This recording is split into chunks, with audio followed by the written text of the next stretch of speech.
Muy buenas tardes con quienes siguen conectados a la programación de Hoja de Ruta Radio y con quienes se conectan en este momento. En esta casi noche estamos acompañados aquí por el doctor Rodrigo Enríquez, quien nos acompaña en nuestro programa Ruta Ciudadana, y vamos a hablar con él sobre el tema que a todos les tiene preocupados, pues el coronavirus. Muy buenas tardes, muy buenas noches. Muy buenas tardes y qué gusto estar con ustedes y con la audiencia de Hoja de Ruta para conversar de este tema que nos tiene preocupados a todos, pero yo creo que es un tema también que nos ayuda a ver dónde están los huecos o las costuras de nuestros sistemas de salud y de cómo como ciudadanos somos capaces de enfrentar este tipo de nuevas enfermedades que van apareciendo. Y justamente es un poco, luego de hablar un poco de que tú nos cuentes esto del tema de coronavirus, desarrollar justamente un poco de la importancia de lo que sería de lo que es la salud pública, de por qué no puede tener, de que debe tener un presupuesto que siempre se deba proteger, planificar además, ¿no? Pero proteger de los beneficios que tiene realmente un pueblo que cuenta con un bienestar, con una salud adecuada.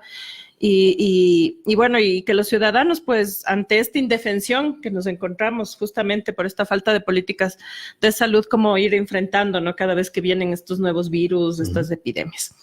Entonces, empecemos por ahí. Cuéntale a la audiencia más o menos de este tema para que la preocupación sea la adecuada, sin generar la alarma que eso es lo que queremos. Yo creo que el objetivo de comunicar en el momento actual es transmitir una dosis justa de alarma que nos permita ocuparnos adecuadamente como ciudadanos para enfrentar esta nueva enfermedad que ha aparecido a nivel mundial hace unos pocos meses.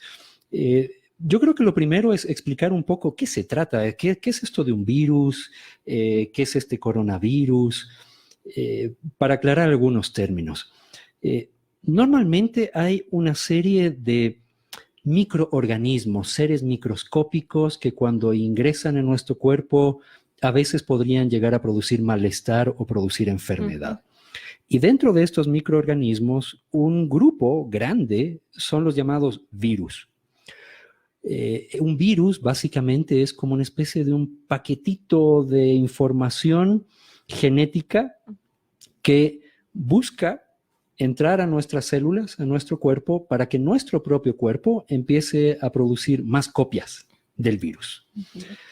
Y por lo tanto los virus a lo largo de toda la evolución, no solamente nuestra como humanos, sino con todas las otras especies de seres vivos, se han ido adaptando, han ido cambiándose como para ir buscando siempre nuevos huéspedes que permitan que se generen más copias. Este coronavirus que estamos viendo en la actualidad es una mutación o es un cambio de virus que ya existen hace mucho tiempo en la naturaleza y que normalmente han estado en otros animales. Se sospecha que por ejemplo, tal vez evolucionó a partir de virus que estaban en los murciélagos, y como cada vez somos más agresivos como humanos en invadir diferentes ecosistemas y espacios, empezamos a estar en contacto con virus con los cuales antes no estábamos en contacto. Y eso ha pasado varias veces ya. Por ejemplo, hace pocos años, en 2006, después en el 2010, en Ecuador hubieron 2 brotes de rabia. Rabia transmitida por murciélagos. ¿Y de qué manera llegamos a entrar en contacto con esos virus? Por la explotación petrolera, por la deforestación, por empezar a ocupar territorios donde antes los humanos no estábamos. Claro. De alguna manera, eso ha pasado también con este nuevo virus. El hecho de que tengamos mercados de especies exóticas donde empezamos a utilizar o a comer estas especies, a veces incluso como un tema nuevo o snob, nos expone también a que podamos entrar en contacto con estos virus que no conocían nuestro sistema de defensa, lo cual nos vuelve más vulnerables.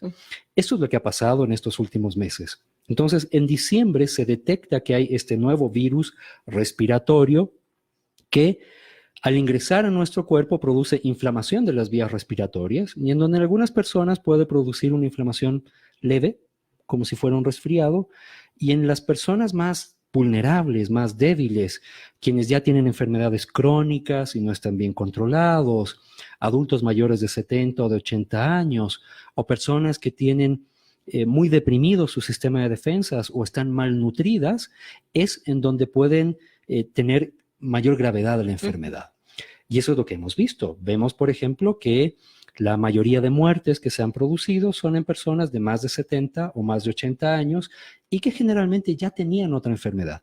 Ya eran diabéticos, tenían cáncer, tenían ya algún problema respiratorio, por ejemplo, enfisema, bronquitis crónica, problemas cardíacos, y por lo tanto son personas que tienen un sistema de defensa más debilitado y la respuesta que monta el organismo contra el virus hace que puedan llegar a tener dificultad respiratoria extrema, como para requerir hospitalización, terapia intensiva o incluso morir.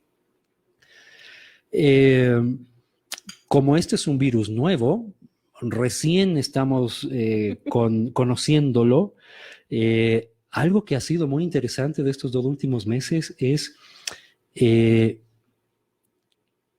estas epidemias de alguna manera nos han obligado a la fuerza a empezar a colaborar.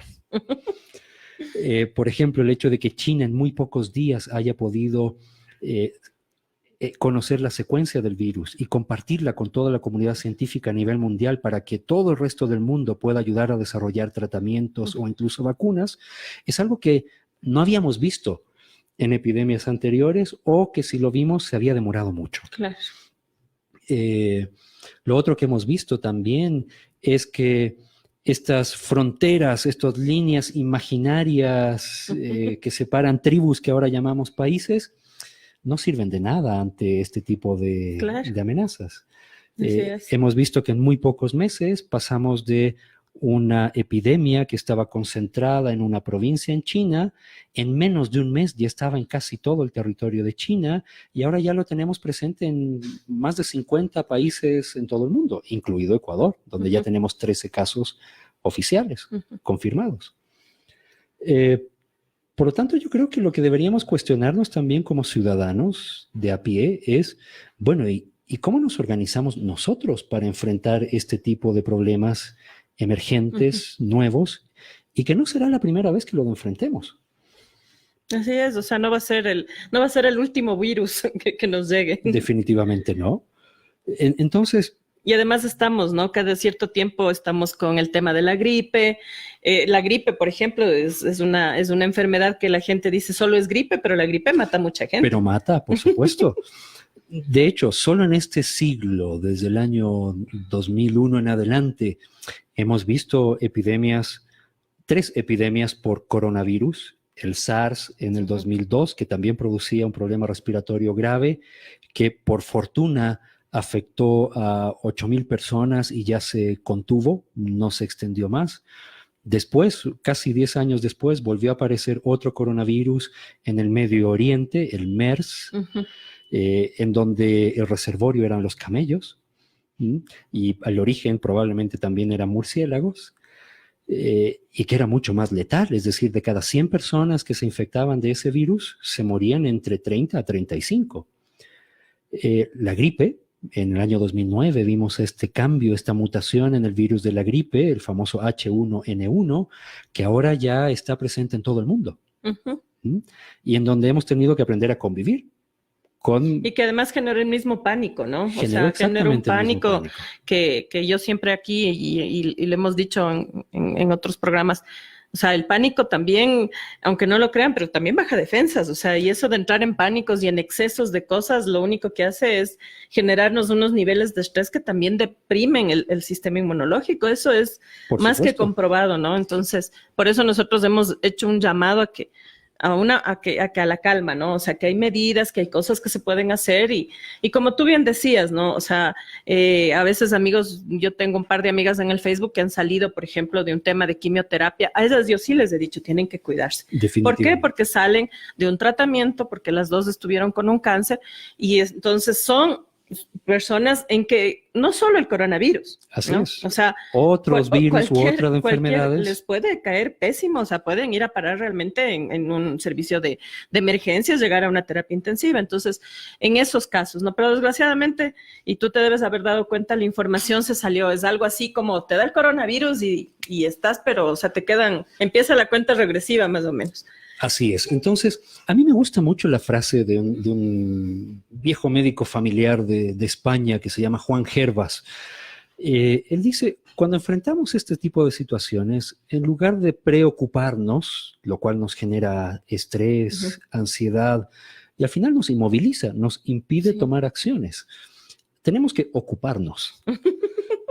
Entonces, no nos pongamos del parche antes de la herida.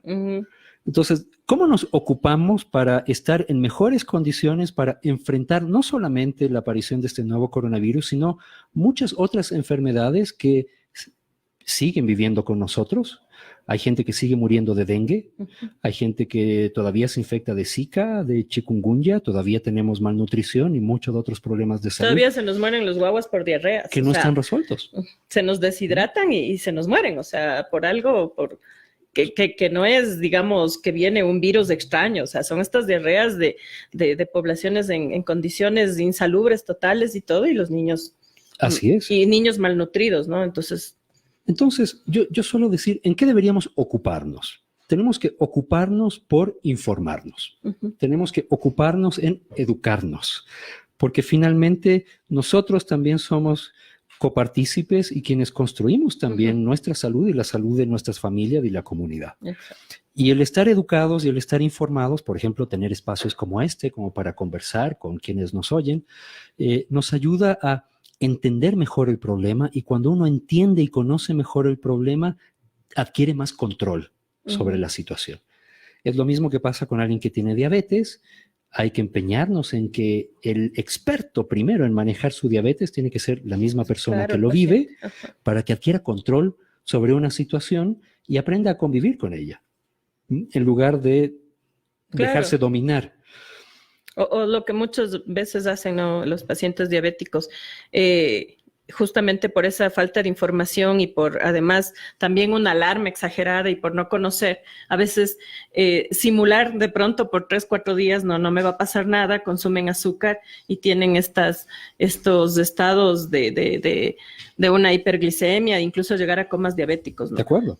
Entonces, ¿qué debemos conocer de este nuevo virus? Debemos conocer primero que es nuevo, y por el hecho de que es nuevo al inicio, vamos a ver primero los casos graves, y conforme se vaya distribuyendo en la población, ya vamos a ir notando cuál es el real impacto o el real daño que podría hacer. Recién llevamos 2 meses de esta epidemia. Por lo tanto, hay muchas cosas todavía que no sabemos. Pero ¿qué cosas sí sabemos? Sí sabemos que es un virus que se transmite por vía respiratoria, y que por lo tanto una condición para poder contagiarnos es estar cerca, muy cerca de alguien que ya tenga la enfermedad.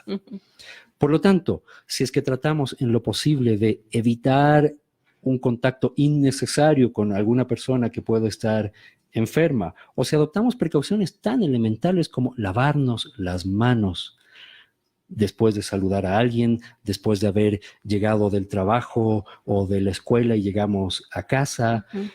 Esas medidas ayudan a disminuir la frecuencia de infecciones por no solo sino muchos otros virus respiratorios, incluido el de la gripe, el de resfriado común y muchos más. Por lo tanto, es respiratorio. Debemos adoptar medidas para evitar contagio por este virus respiratorio, y las medidas más eficaces son lavado de manos, idealmente con agua y con jabón. ¿Por qué con jabón? Porque el jabón ayuda de alguna manera a disolver una capa de grasa que tiene el virus. Y al disolver esa grasa que tiene el virus, lo inactiva. Ahora, ¿qué pasa si estoy en un lugar en donde no tengo jabón? Bueno, por lo menos lávese las manos con agua, porque eso también va a pasar. ¿Y qué pasa si no tengo agua corriente? Bueno, coja una pequeña lavacara y haga un chorrito como para garantizar que haya algo de agua corriente, y eso también ayuda también al lavado y a la limpieza. Son cosas elementales. ¿Qué más debería saber?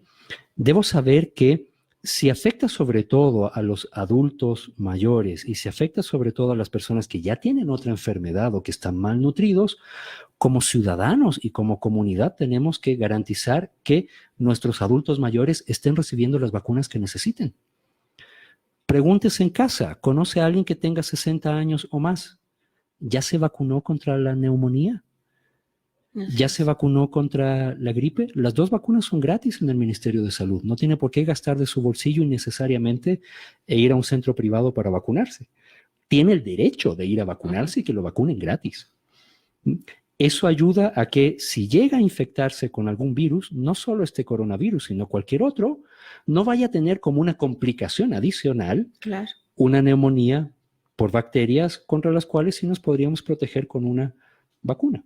Y que además ir a exigir unas vacunas hace que también, por más necio que sea un gobierno, pues va a ver que hay una protesta que la gente va a reclamar porque hay periodos donde se tiene que poner la vacuna para la influenza, para la neumonía, y tiene que haber. Y si no, hacer todo el llamado de atención, porque ese es un tema también, o sea, la gente renuncia fácilmente, no hay la vacuna. Exacto, y nos conformamos, cuando en realidad nosotros somos quienes tenemos que exigir algo que no es una dádiva, es algo que estamos financiando con nuestros impuestos.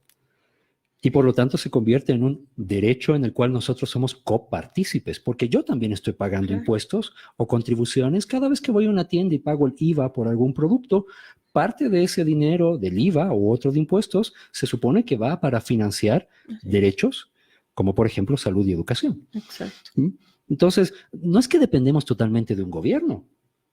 Nosotros como ciudadanos somos constructores también de... Estamos todos los días alimentando eso. Y aparte, o sea, en términos, a ver si son de números, una población que está sana, o sea, es mucho más barato la vacuna que una neumonía, que un día de terapia intensiva en un hospital público. No hablemos del privado, pero en el hospital público ya es un montón de recursos mantener una cama de terapia intensiva, por ejemplo. Para que entendamos la magnitud del problema, hace un par de años en la universidad hicimos justamente una investigación para entender cuál es el impacto que tienen las infecciones respiratorias en general, desde resfriados, gripes, neumonías, bronquitis y otras más, en la salud de los ecuatorianos. Cada año en Ecuador se atienden más de 2.3 millones de personas por algún problema de infección respiratoria. Es muchísimo. 2.3 millones de personas cada año que son atendidas por algún tipo de infección respiratoria. Y no estamos contando las que no van al servicio de salud. Estamos contando solo aquellos que van. De estos 2.3 millones de personas, se hospitalizan más de 140,000 cada año. Y se mueren un poco más de 3.500.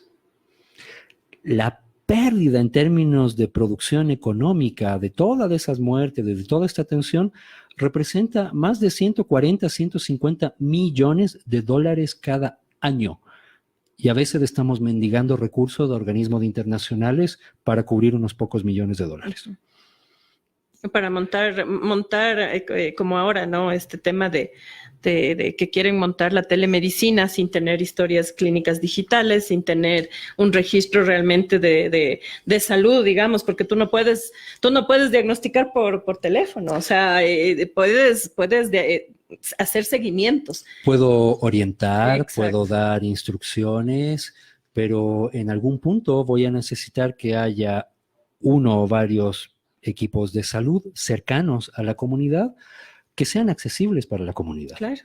Es toda una infraestructura, no es armar un call center. O sea, no es un tema de que alguien conteste el teléfono, sino yo decía, si llama a alguien con una fiebre altísima, está hablando y pierde el sentido, ¿cómo le van a buscar? Si no alcanzó ni a dar la cédula, si no alcanzó a decir ni dónde vive, ¿cómo le ayudan? Si es una persona, como tú decías, una persona mayor, sola. Entonces es una burla digamos, para enfrentar, ¿no? Y lo otro es esto de que no se hacen campañas, digamos, permanentes sobre el tema de las vacunas, sobre la revisión, incluso en los colegios.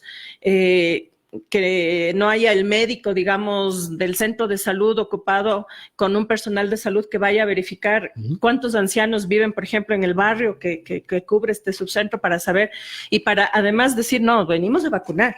Porque ahora también hay otro problema. Estamos en los tiempos de que, yo digo, los padres New Age, que dicen que las vacunas ya no. Y hay ciertos países que te dicen, no, si no se va a poner vacuna, acá no entra. Porque hay mucha gente que dice, no es necesario la vacuna. Para mí hay 4 grandes fenómenos en general que como sociedad hacen que perdamos la capacidad de enfrentar estos retos a la salud de las personas como en esta de epidemias. El primero de ellos es la desmovilización de nosotros como ciudadanos.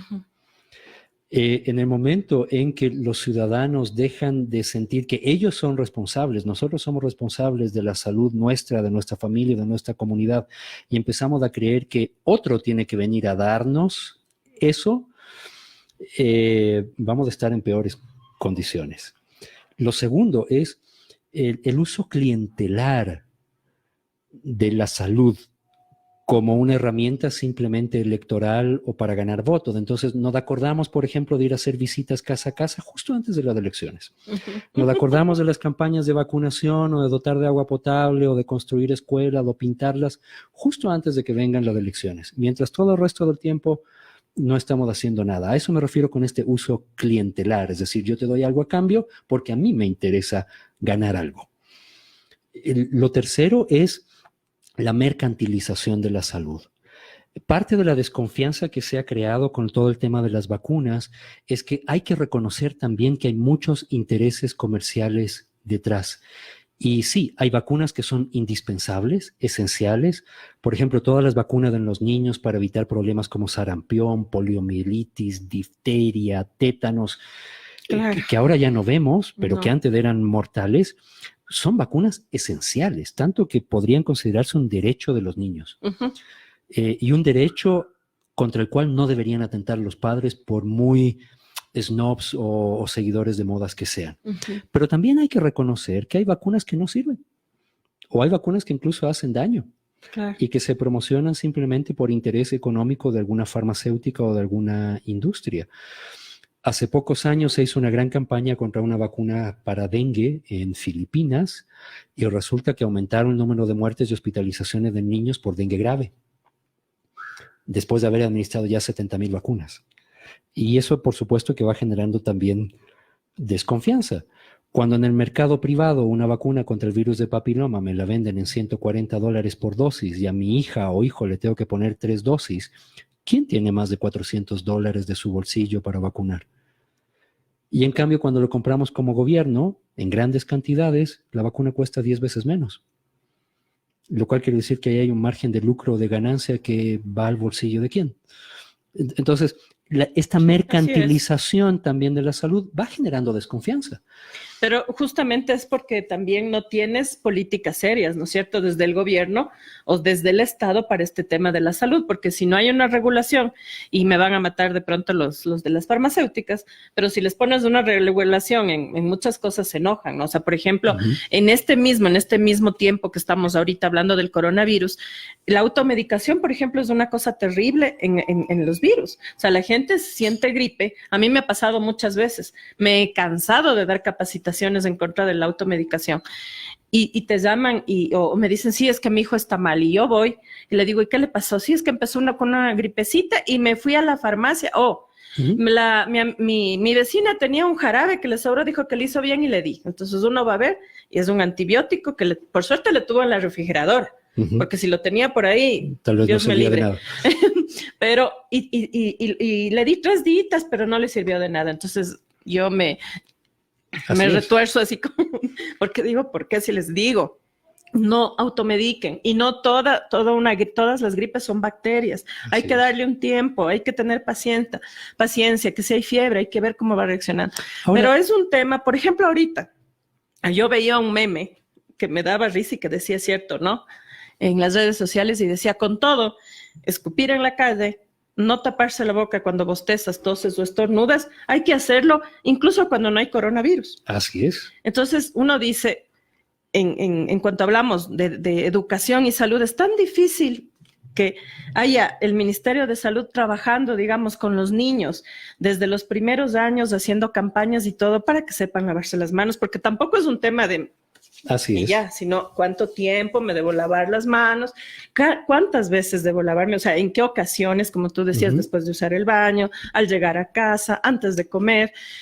El tema del cepillado de dientes, que también es importantísimo. Mucha gente dice, yo me lavo, no saben lavarse los dientes. O sea, coger pasta y frotarse el cepillo sin saber por dónde tampoco es lavarse los dientes. Y estas campañas sí las puedes hacer.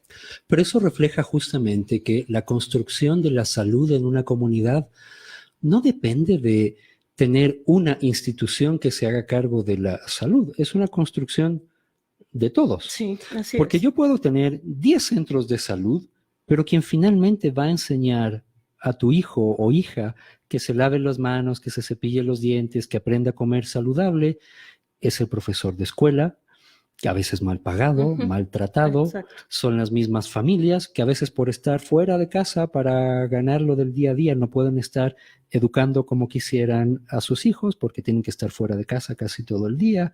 Es decir, hay muchos elementos que hacen que debamos entender que cuando hablamos de salud no estamos hablando de una institución llamada centro de salud, hospital o de un consultorio médico. Estamos hablando de una construcción de todos como sociedad que nos permite que todos los miembros de la sociedad podamos sentirnos realizados. Claro.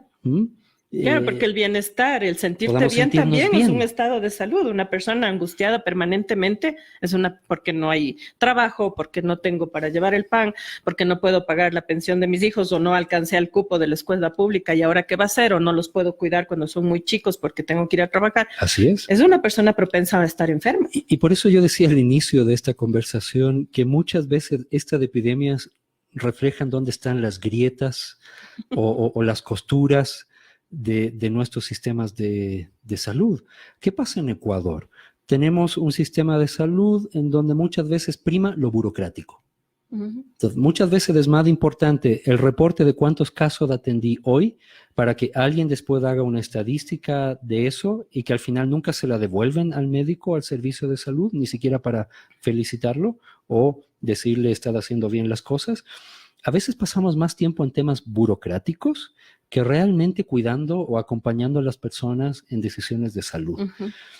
Refleja las costuras de un sistema de salud que está gravemente dividido, porque no tenemos un sistema de salud, tenemos múltiples instituciones que trabajan en salud, pero que no necesariamente hacen salud. Y a veces el Ministerio de Salud no se comunica con el IES, no se comunica con Sanidad Militar, no se comunica con el sector privado o de salud. Además, los alcaldes también te ponen su propio sistema de salud, el gobierno provincial te pone el otro, digamos, desde el gobierno central también hay otro, después tienes el tema privado, es de locos, ¿no? O sea, Cuando curiosamente los sistemas de salud más fuertes son sistemas de salud normalmente públicos, en su gran mayoría financiados con impuestos o con contribuciones, para que la gente cuando realmente los necesita no tenga que estar buscando en ese momento para ver si tienen o no tienen el bolsillo para pagar. Entonces, ahí es donde se ven las debilidades de los sistemas de Y además lo que salud. Tú decías, o sea, el costo que implica para el Estado una población enferma. O sea, por ejemplo, en este momento que estamos con el clima cambiante y hay un día de lluvia y todo, o sea, por ejemplo, esta es la época de las gripes, digamos, ¿no? Independientemente del coronavirus, es un tiempo de gripes. Y la cantidad de gente que no puede trabajar porque le toca hacer reposo o al final se va a hospitalizar o la saturación en los servicios de salud que medio funcionan o con la gente preocupada. Mi hijo o hija se enfermó, no pudo ir a la escuela y alguien tiene que quedarse cuidándolo en casa. Sí, es algo que va mucho más allá de... Claro, yo decía, por ejemplo, yo y esto lo cuento aquí en el programa como una anécdota, yo cuando hice la rural, nadie entraba al subcentro. Yo sabía decir, me paso ahí así sentada, entonces a mí en mi desesperación, porque yo no fui ahí a sentarme en un escritorio, me fui a la escuela. y trabajé con el presidente de la Junta Parroquial y me fui castigada. Te cuento que me castigó la doctora directora del área. Por salir del centro. Por salir del centro. Y lo que ella me dijo es que yo necesito los reportes, lo que tú decías. Y yo decía, yo tengo hechos los reportes. O sea, tengo los casos y hago la visita domiciliaria y hago todo esto.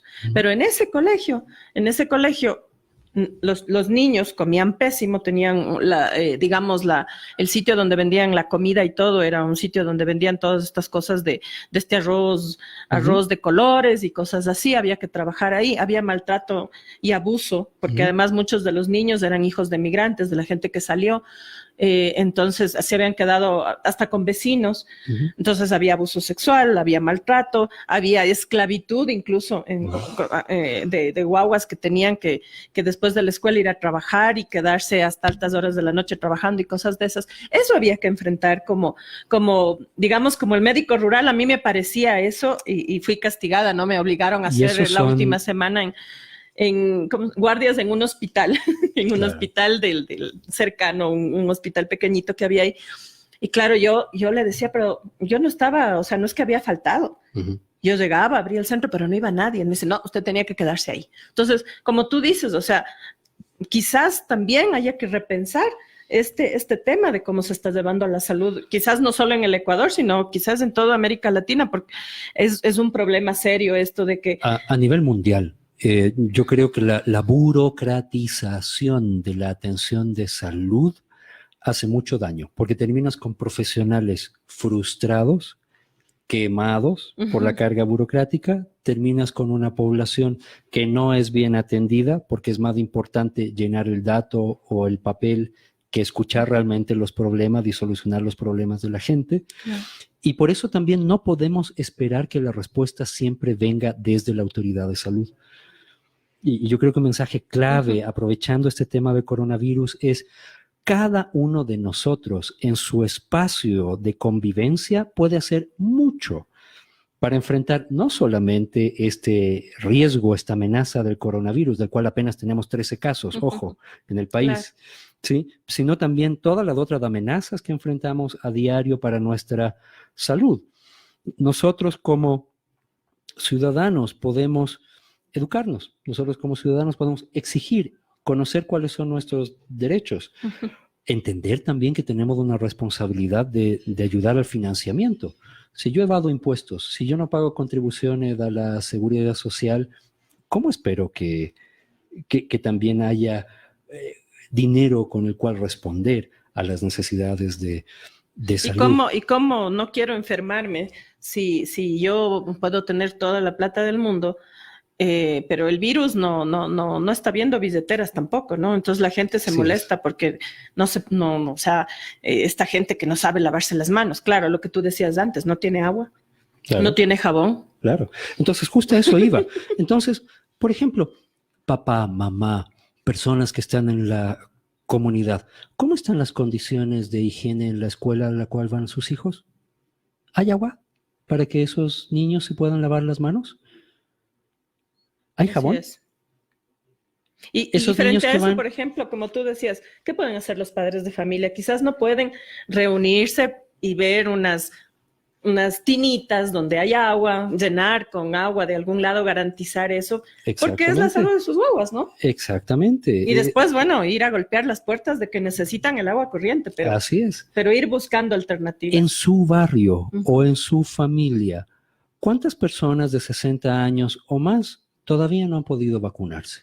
A veces hay gente que no se va a vacunar simplemente porque no puede salir de casa. Tiene una artrosis, una discapacidad, no puede caminar y vive solo. Y no puede darse el lujo de ir y el desconocimiento. A que le vacunen.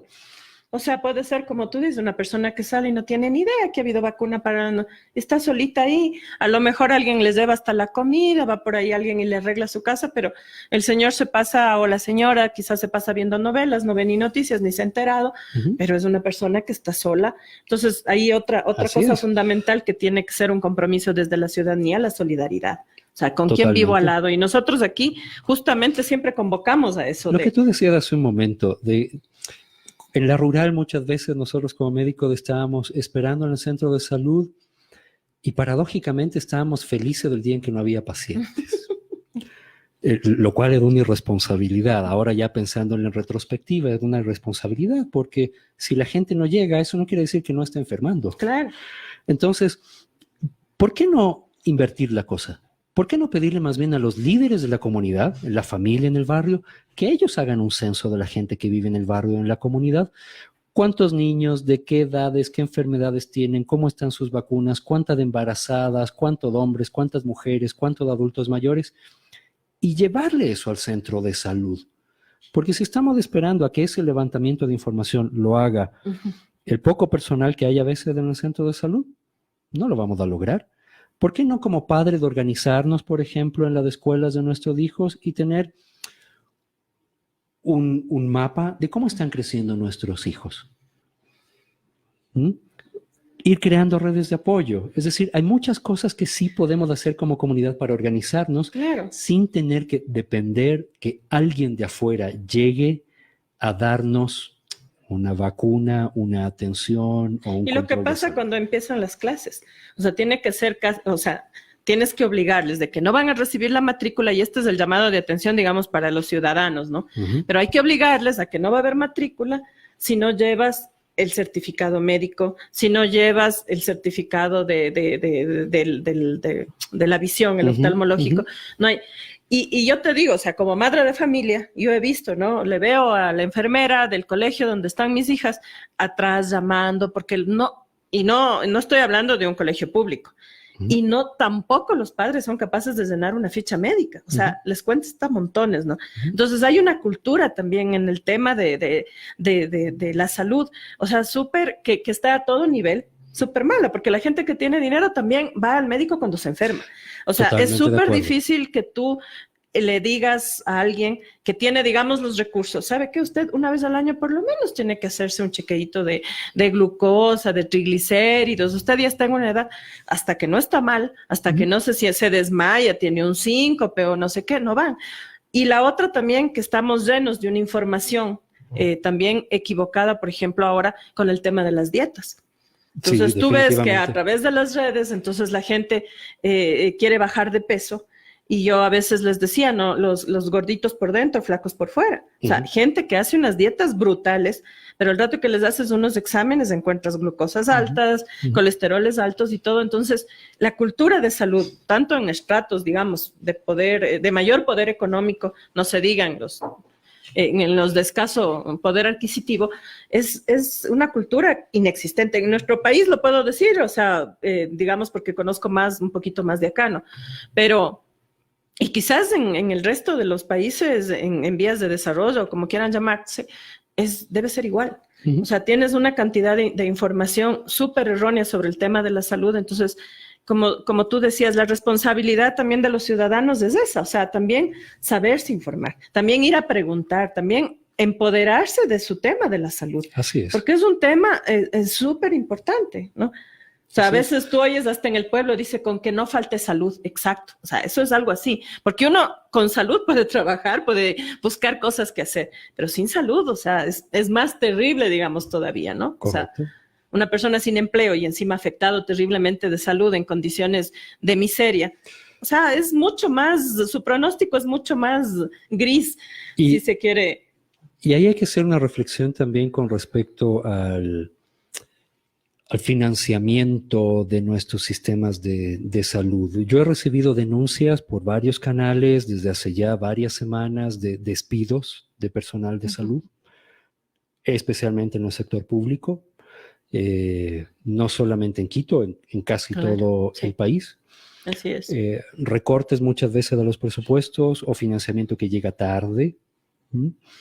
Y la otra pregunta también que hay que hacerse es, ¿realmente tenemos que hacer todo de estos sacrificios económicos y todas estas restricciones para que haya crecimiento económico? ¿Qué significa esto de crecimiento económico? ¿No sería mejor, en lugar de crecer, garantizar que hay una mejor distribución de lo que ya producimos?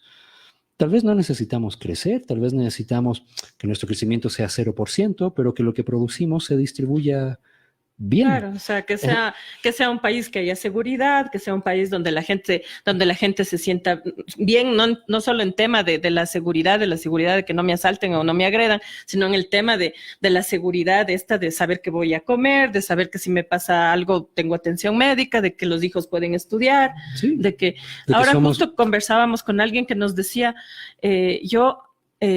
siempre tengo la esperanza, decía, ¿no? De que mis hijos vivan aquí, verles y todo. Y ahora he llegado al punto de pensar que lo que tengo que hacer es salvar a mis hijos, entonces tengo que mandarles fuera de aquí. Y eso a mí, créeme que me dejó, y así, no sé, me dejó en blanco, porque digo en realidad, o sea, ¿a qué nivel estamos llegando de angustia como padres de pensar en que yo me quedo aquí, que se salven mis hijos? O sea, a esos niveles estamos llegando de indefensión, ¿no? O sea, la gente lo siente así. Volviendo un poco a este tema del coronavirus también, el pensar que debemos también hacer elecciones saludables. Ha habido todo pánico en estas últimas semanas de gente tratando de conseguir mascarilla, de alcohol gel, tratando de comprar suplementos para subir las defensas, pensando que esa va a ser la solución mágica para que estemos en mejores condiciones para enfrentar esta infección por este virus, cuando probablemente deberíamos pensar en comer saludablemente, comer bien, de manera que no necesitamos ningún suplemento mágico que suba nuestras porque defensas. Además las vitaminas están en un país como este, que todavía uno puede comprar $1 de 20 mandarinas, de limones, de tomate de árbol. Y sin embargo, este es uno de los países que más dinero gasta en vitaminas. Buena parte de lo que gasta las personas de Ecuador en medicamentos se va en comprar vitaminas, lo cual es un absurdo, porque eso quiere decir que estamos botando dinero en algo que no sirve cuando podríamos usar ese dinero en comer saludablemente. Para que la gente que nos oiga tenga una idea, normalmente una persona necesita 80 miligramos de vitamina C al día. Con eso usted ya recibió todo lo que su cuerpo necesita para que usted esté saludable en lo relacionado con el consumo de vitamina C. Eso usted lo puede consumir con una fruta, con una de ensaladas, y es suficiente. Esa pastilla por la cual usted está pagando varios centavos y de 500 miligramos, buena parte de eso se va a eliminar en la orina. En otras palabras, usted está pagando por producir una orina cara que se va por el inodoro. Así, tal cual. Absurdo, de locos. Por eso es tan importante insistir en estos mensajes. E insisto en esto de que mientras más educados estemos, ser algo escépticos, no creer todo lo que nos dicen, incluso lo que yo estoy diciendo aquí, no me lo crean. Vaya a contrastarlo, pregunte. Eso nos ayuda a ser críticos y eso de alguna manera nos ayuda también a estar mejor preparados y que no estemos desprevenidos. Y buscar, o sea, buscar información que valga la pena, o sea, darse el trabajito, ¿no? Porque lo que uno, en el Facebook le dicen a uno un montón de cosas y un montón de cosas ahí son mentiras, son basura, los medios. Y lo que tú decías a propósito de esto de las vitaminas, o sea, ahí, por ejemplo, la responsabilidad, digamos, de los médicos, ¿no? O sea, tú llevas a tu guagua al pediatra y rapidito te dicen, le vamos a dar este suplemento tal, le vamos a dar esto. Y claro, los papás empiezan, ¿no? Desde chiquitos a darle que esto, que le complemento, que es que porque es más fácil que empezar una dieta, por ejemplo, y tener la paciencia de que un guagua coma, darle los suplementos, porque no come verduras, entonces le estoy dando esto, no le gustan las frutas, le doy lo de acá. Y yo me reía una vez porque salía una cosa de un viaje de niños que me llevaron como médico. Y créeme, fue una doctora la que me mandó una justificación diciendo que la hija tenía alergia a las frutas. Wow. Entonces yo decía, sí, tú puedes decir a lo mejor a los cítricos, pero alergia a las frutas. Claro. Entonces, claro, cuando yo ya la vi a esta niña comer, me di cuenta que esta niña nadie se había tomado el trabajo de enseñarle a comer, ¿no? O sea, pero los niños comen y tienen una edad ahí que es media compleja, pero comen. Así es. Entonces, y uno les va metiendo las cositas sin forzar y todo, y lo logras. O sea, creo que todos hemos pasado algún momento por esa fase del niño que no quiere comer, pero no es por eso que le vas a meter vitaminas como loco o lo que hacen otros papás. Bueno, aunque sea que coma, yo me acuerdo que alguien decía, él solo come leche con chocolate, entonces bueno, porque eso quiere. Ahí la pregunta también es, ¿el niño no come o el niño no come a la hora que usted quiera que coma? Exacto. Que son dos cosas diferentes. Es decir, muchos de estos problemas o crisis que tenemos como padres con la alimentación tienen más que ver si es que nosotros estamos adaptándonos realmente a las necesidades del niño o si es que nosotros estamos forzando al niño a adaptarse a nuestro horario, nuestras costumbres, nuestras preferencias. Muchas veces si uno deja libremente disponible un grupo de alimentos al niño, el niño durante el día va a ir comiendo lo que necesite. Y tomando muchas veces decisiones más saludables que la que nosotros le queremos imponer. Claro, pero si es un niño que en la despensa lo único que hay es, no sé, pues los Cheetos, el Bonais para cuando le da sed, o sea, todas esas barbaridades y después ponemos, y además nosotros también las comemos y no cogemos nunca una naranja, una mandarina, un plátano. Vamos a estarle exigiendo al guagua, al enano que venga y coma lo que nosotros no comemos. O sea, ahí hay una cosa, un tema, pero tiene que ver con lo que tú decías. O sea, primero que no hacemos el esfuerzo desde la ciudadanía de educarnos, de informarnos, de empoderarnos, de buscar tener una buena salud. Y luego también no hay una política también ahí de fomentar desde las escuelas una mejor alimentación, de manejar, qué sé yo, un desayuno en el caso de las escuelas públicas, porque es muy importante, ¿no? Y los menús, digamos, que deberían tener también una regulación, sean guarderías privadas o públicas, sí debería haber una regulación. De acuerdo. O sea, para que si el padre no está ahí, pero tampoco a los niños se les enseña a comer de cualquier manera, a cualquier cosa, sino teniendo también un mínimo, digamos, de regulación, que eso también no hay. O sea, así es. Estamos, como yo te decía, estamos en un tema de indefensión total frente a lo que es la salud. Yo, desde la formación de médico, yo sentía, cuando estábamos ya en los hospitales, o sea, que un guagua llegaba, por ejemplo, a emergencias, yo hice en el seguro, y tú le sacabas porque llegaba totalmente con una infección respiratoria, un niño pequeño de antes del año, y le mandabas lindo, alimentadito y todo, y a los 15 días otra vez te volvía, pero no era que como muchas, como yo sé decir así, doctores así muy, muy elevados, decían es que la mamá es una descuidada, era un tema de que la señora no tenía. Así es. Y se demoraba en llevarle, porque no tenía ni para ese pasaje que significaba llevarle al niño a la revisión.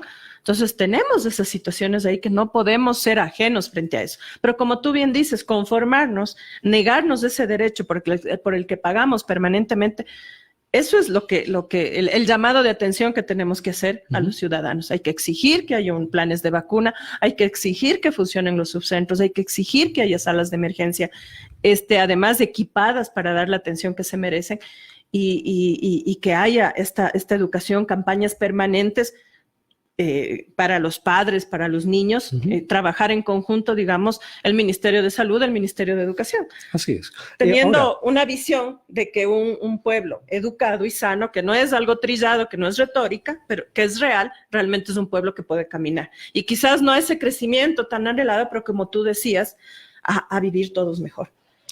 A romper esas brechas abismales. Un crecimiento que no es de acumulación, sino de equidad. De equidad, de redistribución justa, equitativa, de lo que como ciudadanos producimos. Yo quisiera hacer algunas puntualizaciones o a manera de conclusiones. Yo quisiera solo también. que antes, porque sí quisiera que le cuentes a la gente lo que tú me contabas de la población afro del Ecuador. Yo creo que es súper importante. ¿Y por qué me meto un poquito en esto? Porque para que vayan rompiendo, que también es importante que la gente vaya dándose cuenta que cuando nosotros, estando en este país donde tenemos una mezcla de todo, miramos a los afros o miramos a alguien más oscurito y ya le estigmatizamos y ya le rechazamos por estas taras que ya deberíamos a CEFU haber roto, qué es lo que está pasando con los pueblos afros, que a mí me parece súper importante que la gente conozca. Bueno, para entender la importancia también de estos otros determinantes sociales, ¿no es cierto?, de cómo se va construyendo la salud. El estigma, la pobreza y la falta de acceso muchas veces se ven reflejados en mala salud y muerte temprana, muerte a edades tempranas. Y yo te comentaba antes de esta conversación que en un estudio que estamos haciendo, comparando, por ejemplo, edades de muerte de personas que viven en Ecuador, dependiendo de cómo se autoidentifican étnicamente, eso revela una gran cantidad de diferencias que no son justas. Y eso es lo que llamamos inequidad. Por ejemplo, los afroecuatorianos, quienes se autodenominan afroecuatorianos o mulatos o negros, mueren 10 años antes que quienes nos autodenominamos mestizos o blancos o incluso montubios.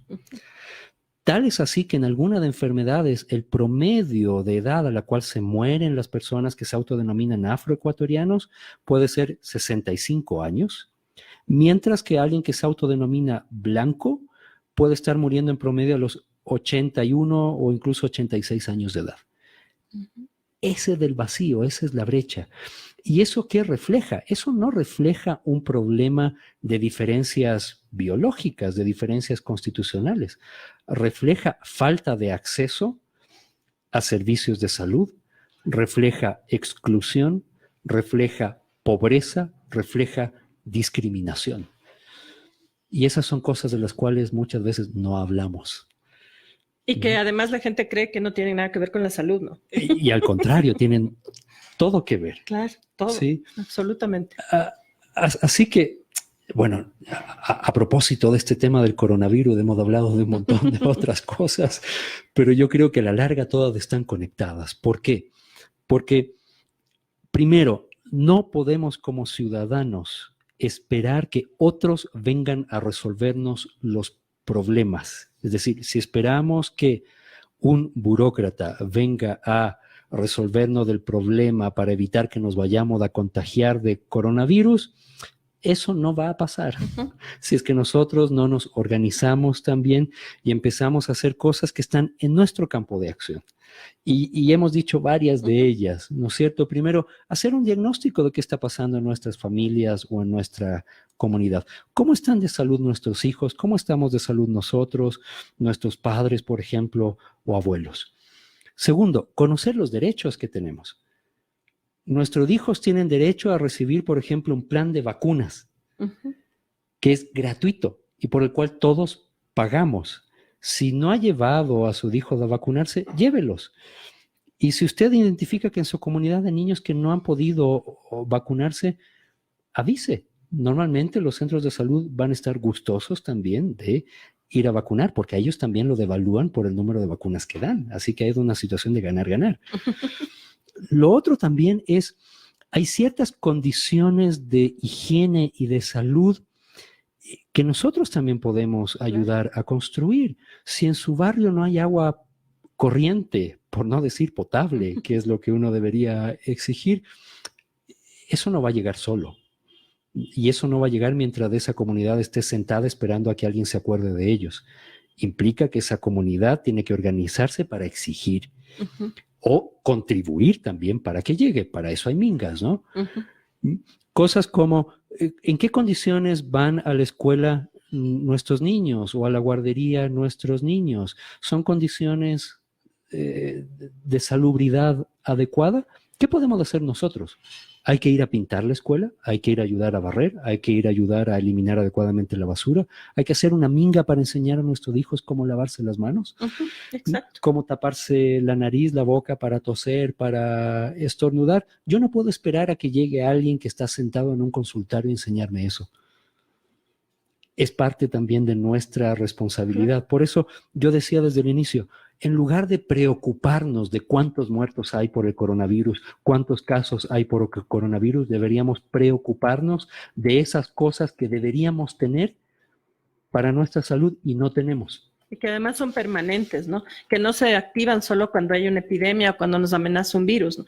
Yo decía eso, o sea, si no somos capaces ni siquiera, y ahora que es un año electoral, ya vemos a todo el mundo recorriendo y como tú decías, yendo a las escuelitas, pero ni siquiera son capaces de organizar una minga para limpiar el parque del barrio, en el caso de que haya parque, ¿no es cierto? Y ciertas autoridades, o sea, te hablo concejales y todo, porque ahora, por ejemplo, tú no puedes ir al parque, son yo siempre digo, baños públicos de mascotas. O sea, ni siquiera eso se ha podido, digamos, hacer una campaña que ya no, como tú bien dices, o sea, esperar de estas personas que lo que quieren a veces es reelegirse y que a lo mejor hasta van y siembran arbolitos y hacen sino de nosotros. Así es. Yo recalco mucho en este programa que tenemos aquí, por eso se llama Ruta Ciudadana, porque nosotros decimos, tenemos que empoderarnos nosotros de esas cosas. O sea, si vamos a esperar que una autoridad nos dé salud, o sea, vamos a seguir y nos vamos a seguir quejando y vamos a seguir maldiciendo con tecla brava, como digo yo, en el Facebook, en el Twitter, pero no pasa nada. Al final nos seguimos enfermando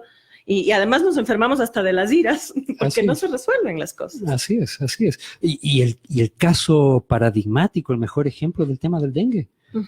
Es decir, uno le puede cortar la cabeza a 10 ministros de salud. Eso no va a cambiar la situación de problemas como el dengue.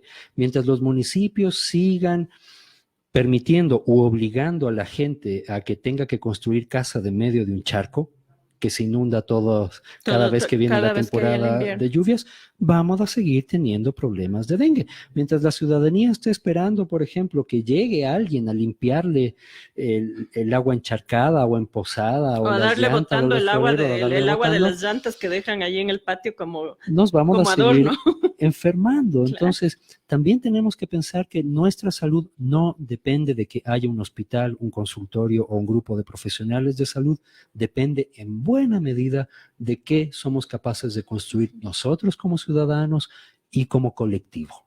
¿Y por qué es así? ¿No? O sea, puedes tener el supercentro de salud lleno, equipado, con todo lo que ustedes quieran, que a veces no hay, es cierto, pero puede estar ahí, pero si no van, si no utilizan, si no se empoderan de ese centro de salud para saber lo que tienen que hacer, qué se puede hacer, cómo se puede prevenir enfermedades. Yo creo que muchas enfermedades son prevenibles, o sea, al menos de las infectocontagiosas, o sea, qué sé yo, una tifoidea, una diarreas, neumonías, las mismas, son sumamente desnutrición. Prevenibles. El tema es que, como tú dices, nos hemos acostumbrado y desgraciadamente la politiquería también le ha enseñado eso a la gente, a estar esperando que vengan elecciones para que me regalen algo, ¿no?